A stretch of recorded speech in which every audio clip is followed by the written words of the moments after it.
Were you surprised that Boris Johnson managed to come back with a deal? Slightly, yes. I mean, the thing to understand is that since he was elected, Boris has had people trying to undermine his negotiating position at every turn, you know, sort of taking away this option, taking away that option, or looking for extension. And despite that, he was able to come back with it, make them reopen the negotiation, which everybody said was impossible, and then change their position. So, well, and he's now, though, had to write that letter requesting an extension, a delay. I mean, do you think he had to write it?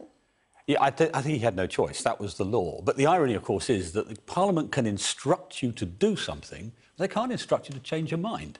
And that's what he's made patently clear. He hasn't changed his mind. He doesn't want an extension. He has to send the letter, but that's it. But do you think that there is a chance now that we might not leave the EU at the end of October?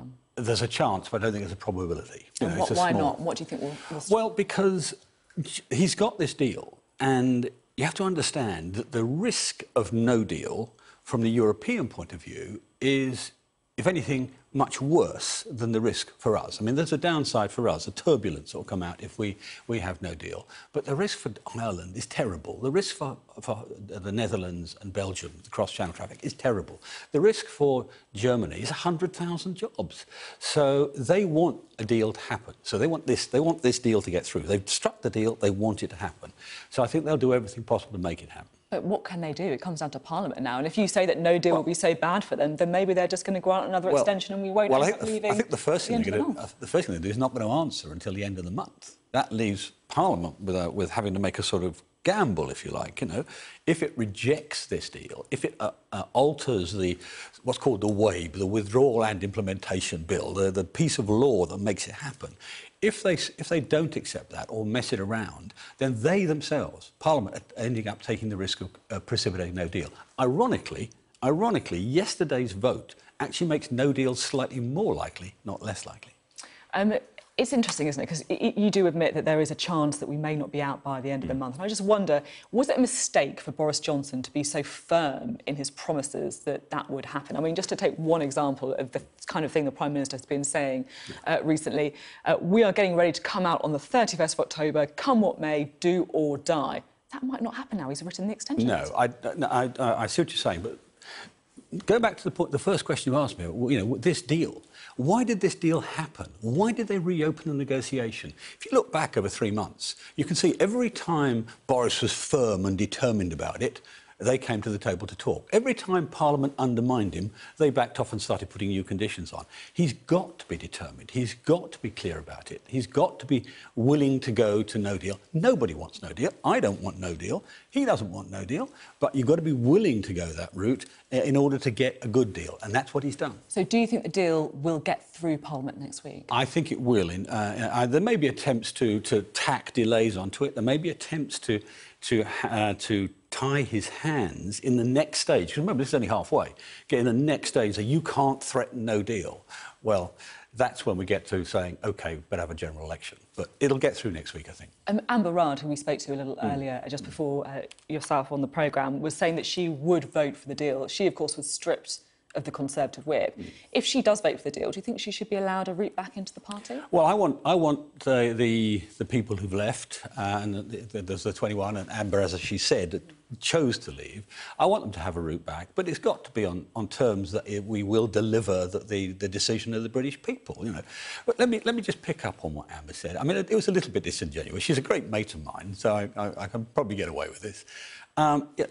What happened in the course of the last 9 months? Every so often, Parliament laid down terms and conditions upon which the government should behave. And the last terms and conditions they laid down was you've got to have a meaningful vote which allows Parliament to say yes or no to the deal. And if you don't, you extend. That's what they said. We get to yesterday, and the truth was that no matter whether Parliament voted the deal or not, we're going to extend. That was the effect of the Letwin legislation or Letwin amendment.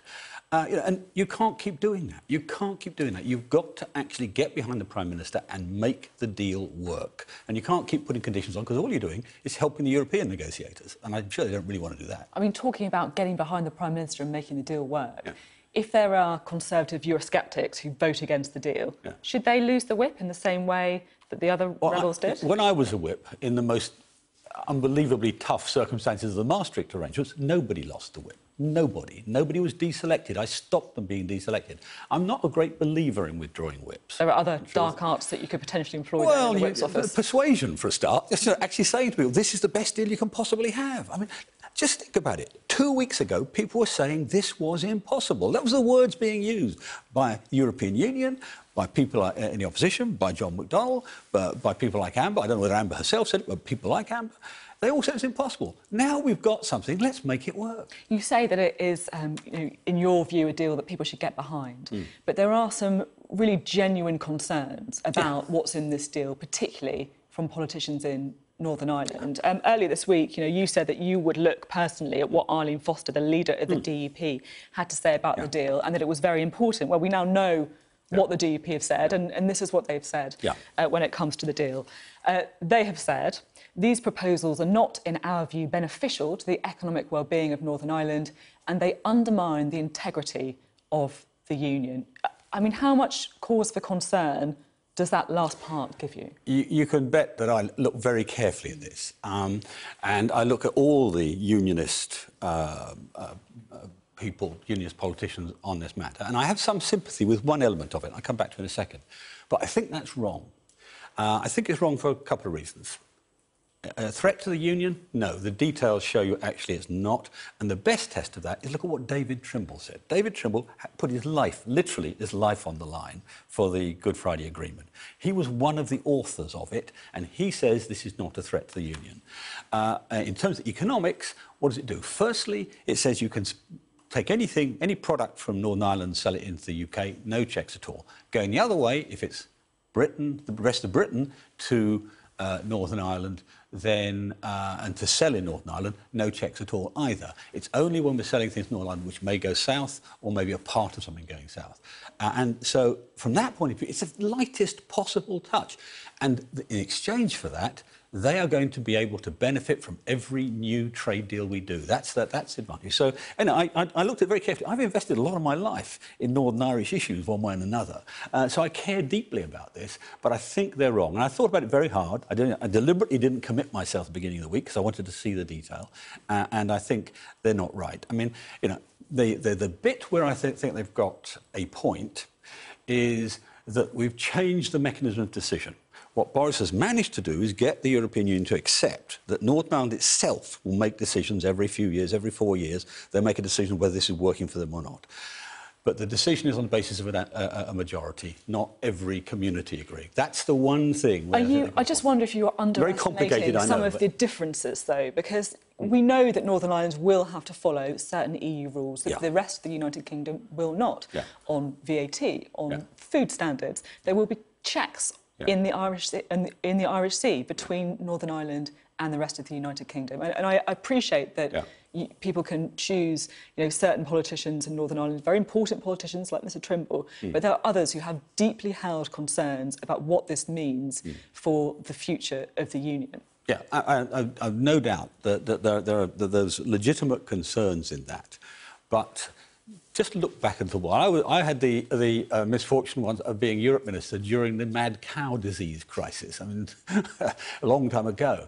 But in the middle of that, one Northern Irish politician said, we want British cattle checked before it comes into Northern Ireland. Know who that was?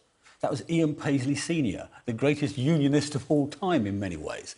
And, that's because, in practical terms, he saw this was good for his constituents, good for Northern Ireland, to protect them from a problem. And that's what this is. And they'll have, as I say, every 4 years, they'll have a chance to say, yes or no, this is working for us or not working for us.